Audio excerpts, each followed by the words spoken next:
This video is just about a few plant hacks. This is just something I do kind of on a regular basis just because my boys like to eat a lot of bananas, and banana water is said to have a lot of nutrients in it to help your plants. Some people say they buy into that and they swear by it and think it really works, and others don't, but it doesn't hurt. It does have some nutritional value, and you're watering your plants, so that's never a bad thing. um, but I do it, and they seem to do well. It's supposed to help promote your blooms. So I just keep some tap water in some of these jugs, and then when I get another peel, I stuff it in there. Um, and you can keep those, you can do it with fresh banana peels and empty them out every time. A lot of times I just add to mine, and they just continue to decompose. And again, I mean, what you're really doing is, if you leave them in there, you're getting compost. So I don't see anything bad about it. It's not growing any, bad bacteria or anything. So the plants do seem to like it, and I can pour that into my watering can, just for my tomatoes and things like that, especially. This is neem oil. This is something that I really like. I wished I'd have had it last year, because you can spray this on plants that you're seeing pests on, and such, especially squash bugs, and they don't like the smell of it, but it's all natural, and it can also treat powdery mildew and spider mites, aphids, whiteflies, other things like that. And it does not hurt your plant, and it's all natural, so it doesn't hurt you to put this on there. Another thing that you might try is cinnamon. You can sprinkle cinnamon on your soil or even on your plant leaves. It doesn't hurt anything. Anything with a strong smell like that, cayenne pepper, I've heard you can do things with cayenne pepper in your garden too. The ants really don't like that. And if you see ants a lot of time in your garden, you've probably got aphids, because they like the little secretions that the aphids leave behind because it's sugary. So that's one little hack. Here's another little tip on petunias. A lot of times you'll see these that have already bloomed, and the tendency would be just to pull that off. But what I have learned by watching other videos, if you'll come back behind that and just pull that whole thing off, then it will help your other leaves to go ahead and produce more blooms that they can produce. Because a lot of times if you don't, they just won't produce as many anymore. If I was to just pull that off, for instance, then this dead little branch here is still there, and it's taking out energy from your plant. So pick that whole little thing off right behind the thing, so you get the whole stem, and your plant will continue to thrive. Now also, if it gets really long and kind of leggy, you might want to trim your petunia back just a little bit, and you can also always make you a little nice bouquet for inside the house, which I have done with some of these. So just pick those off. Like I said, it's got several on here, and they're kind of sticky, and a lot of people don't like to do this, but you can always use like some pruning shears if you don't want to use your fingers. But I'm just out here with whatever, so I just grab and go as I see them a lot of times. So see, I've still got some more work to do on this one back there in a minute. Here's a little pool hack. I actually bought this pool to possibly plant strawberries in. You can drill holes in the bottom of them and make planters out of these little pools, because a lot of times you can get them pretty cheap at the beginning of the year. But if you have something like this, and as you can see, mine collected some rainwater, so I set some of my plants down in them, that there's holes in the bottom of the little pots here, and they just absorb the water from the bottom up, and they really like it. They'd gotten a little dry. These here had been sitting in the water about a day, and I took them out because they looked really good. So I think they'd had enough water. So that's a little plant hack. If you've saved some rainwater in a little pool, you can put some of your potted plants or some of your seedlings. This was a seedling here of a marigold, and this is a transplant of a tomato that I got off of the Holy Land tomato. It was one of the suckers, and he's doing really well. So he needs transplanting pretty soon. Another little hack I do, close to my squash plants especially, if you go in and look for squash bugs or squash bug eggs, if you happen to find a squash bug, which at the moment here I don't see one, but I've got my little jar here.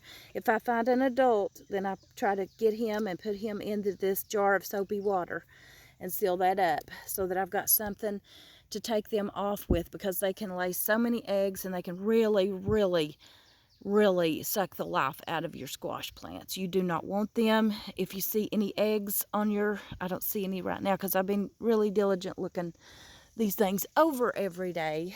I don't see any squash bug eggs, but if you see some, you can take some packing tape and wrap it around your fingers and just touch the plant and get those eggs off. And you want to throw that away or burn it and get it out of your garden. You don't want to let that go. So let's move on to the next little tip that we've got. You see here, when this plant was a little bit younger, I have used a plant clip. These are just plastic clips. You can buy bags of these on Amazon or different places. They're reusable, so after you unclip them or after your harvest is over, you can unclip them and save those for next year. And I have got some more, like right here, where I need to probably come and clip him and just give him some support there. Now here is a great hack that I saw from, I believe the name of the site or the page is Pawpaw Ridge from Virginia. And he gave this wonderful hack about how that you can have your clips or your pruning shears or whatever you need out here handy.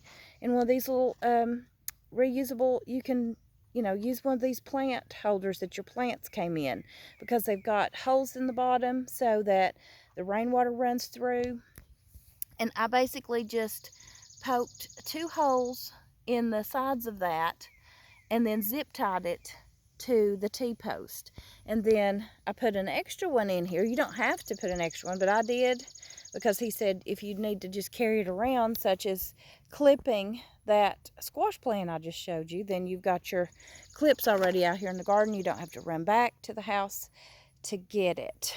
So that's just a few hacks here. Look at my corn over there and look at my trellis. The beans are trellising pretty good. Here's another one of my transplants. Again, another Holy Land plant that was a sucker. Now, okay, here's a good example right here of what a sucker is. You see that middle stem right there has grown right in the elbow of that plant. That's what you call a sucker. So this one's already developing a sucker. So I'm going to want to clip him off. Now, I guarantee you he's got a good chance of rooting if I put him in water, because I have started so many new ones of these Holy Land tomatoes from suckers. If anybody would like one, a plant to start, I am rooting some right now. If you will let me know that you would like to try one, you could put it out and you could get some late tomatoes before fall or before it gets cold weather.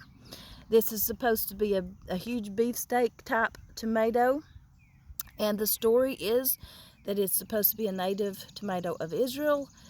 Whether that's true or not, I don't know. There's several stories linked to it, but it can grow into be a big tomato. The lady that sold me a plant of it for $1 at a farmer's market told me that it does grow up, so that they can get up to 11 or 12 feet tall. So far, my tallest one, my mother plant that I bought, it's probably nearly 6 feet already. So it would need a good staking or support system if you're going to take one and try to grow it. But he's leaning over, so he does need a clip, and he might need a little staking before long. So I'm gonna have to come out here and do that. Now this is, you see these forks that I've got here. If you notice any holes in your garden where there's something digging, or if you've had pests digging up your plants by the roots, you can put these forks here and it just deters, you know, critters from digging. These little pieces of straw, I just cut up a little straw. You can use toothpicks or whatever. I just didn't have any. But when I plant a seed, a lot of times I'll just mark it with one of these little pieces of plastic, and then it'll come out. So that's just to show me I've got something planted there and to look for it sprouting up. Okay, that's about it for now. We've got our beans trellising. A lot of times they'll find their own way, but if I'm out here and I see one climbing or weaving, I will point him in the right direction there, and he'll just keep on going there. So I've got, my beans are blooming, and they are starting to put on some little beans. You see here, from that bloom, you're getting a bean, and that's just so beautiful.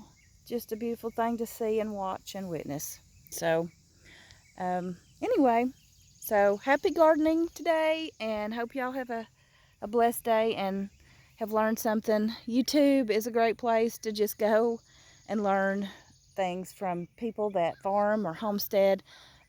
Great source of information to do research on.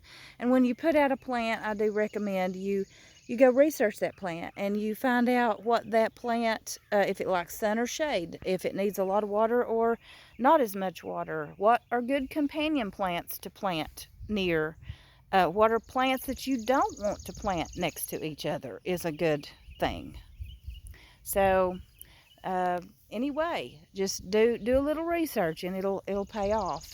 I do recommend using the Farmer's Almanac. I think I've had good luck with that this year. So just learn as you go. Start out small so you can learn about a few things at a time. If you don't put out a whole lot, you can put out a few things of each, things that you like, just to try it and see how it does. You know, for instance, I didn't do carrots last year, and I've got a few little carrots coming up here. So pollinator flowers in your garden, you need to do those. And that zinnia, I think, gets prettier every day. I love it. These little snapdragons, they have spread so much. Like I said, I bought some of these plants from, now the zinnias I started from a seed. So the cosmos also. But the snapdragons, I think I bought for $1 for a flat of 4 plants at a farmer's market. And you can find great deals and support your local farmers and find really good fresh things. So I encourage you to do that. All right, have a great day.